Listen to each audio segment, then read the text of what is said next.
6th. So it's for 3 days, and it's going to be a very, very long process, because on the 4th is when we're going to be sketching out roughly our silhouette, and on the 5th is when we're going to start painting in detail. So I'm going to do my style. On the 6th is when that's all the finishing touches. So I'm really, really excited. So yeah.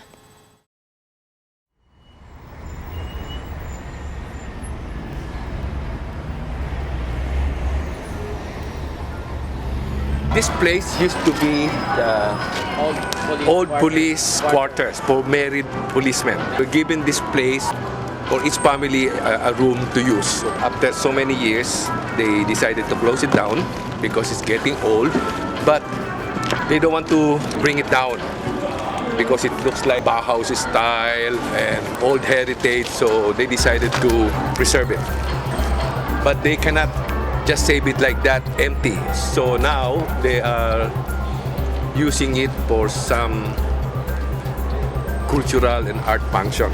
And I believe that next year they're going to rent out each room for anyone, designer, artist, who's willing to pay a very, very minimum amount just to keep this place going as an art hub and design hub. So that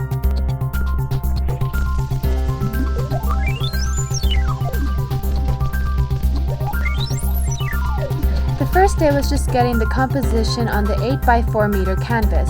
The idea was to sketch out our silhouettes, and with that we could do whatever you want with it. And I just stuck with my swirl designs.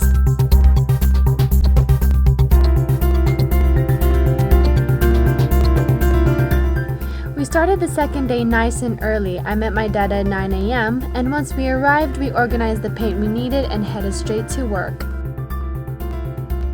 When we did the detour, it's a live performance, I could say, although it's not dance or it's not stage drama or what. It's a live mural making in front of so many people. We were on the stage and we got so much attention from the media and people passing by,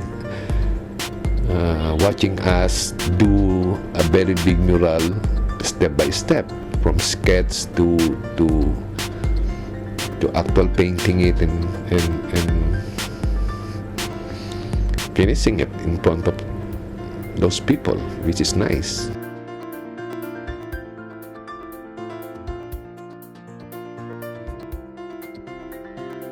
Each artist had their own way of approaching their silhouettes with different techniques, so by the end, you can see the different styles and colors.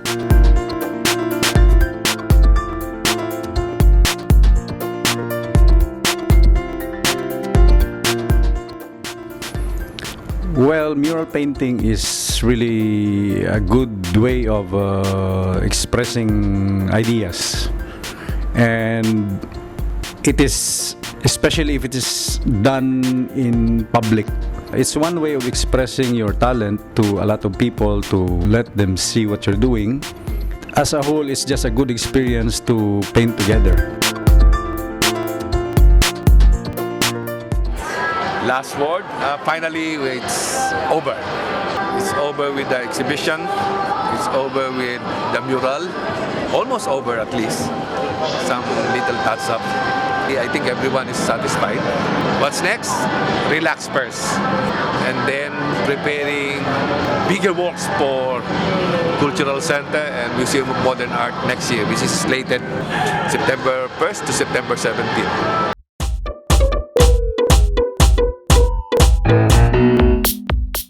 Yeah, both events were successful in terms of presenting the art of Hong Kong-based Filipinos to Hong Kong and to the whole world.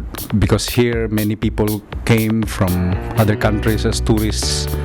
Art community here in Hong Kong, it is not that great, or I can say it's not that active. It's not alive. If you're in the Philippines, you can see the vibration, the excitement. If you brought about by art exhibition, brought about by artists doing street art.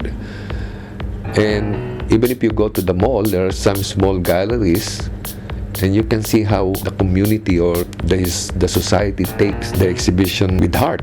Unlike here in Hong Kong, it's like everything is like business-wise. Personally, being a Filipino artist in Hong Kong is, I think it is hard. Because when I first came here in 1996, the first thing that I did, I had to explore Hong Kong, but the first thing in my mind is to go to the art galleries.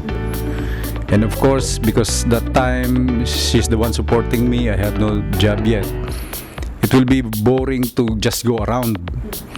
So what I did, I bought art materials and started to paint. But the good thing about being a Filipino artist here is that you are exposed to a different kind of setting, different kind of reality, and it will inspire your mind to introduce a new kind of art form. And I am happy to say that I was able to develop my own style here. Even though the art community here is not as active compared to the Philippines, it is safe to say the exposure we were given as a Filipino art group here in Hong Kong is something that the City of Life supports. Yes, you get the individual artists, both local and international, but you never do get a number of artists from the same culture to come together and create an independent visual art group. Being far away from home to make a living in the art industry is definitely a challenge, but it's one of the reasons why the Haraya group exists today. We take on the challenge to bring something different to help promote emerging artists from a different lifestyle. So what is next for the Haraya group? The next thing will be a good thing for Haraya. If it is not for the exhibition in Cultural Center and Hong Kong Visual Art Center and also for Detour, we will not be invited by Museum of Art to have seminar and talk plus an exhibition this coming September.